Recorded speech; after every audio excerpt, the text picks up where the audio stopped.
Hi guys, my name is Francesca Elisha P. De La Peña. So, for today's video, tuturuan ko kayo kung paano maging ganito yung name nyo sa TikTok.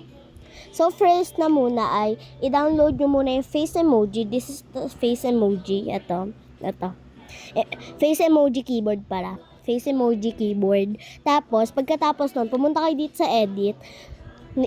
Punta kayo sa name nyo. And then, akin itatry ko na lang muna sa random person. So, ayan. Parang same na lang din eh. So, punta kayo dito sa emoji nyo. Tapos, pumunta kayo dito. Then, yan na. Pwede na kayong pumili. Popular, happy, aesthetic, uwu, love, sad, angry, tapos excited, wait lang, nawala ko.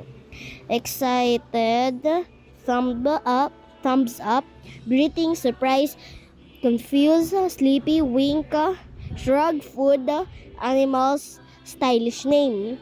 Ayan, madadami pa dyan guys. Ayan no, ang gaganda. Ang gaganda. So, hello guys. Welcome to my So, yun lang po. Bye-bye!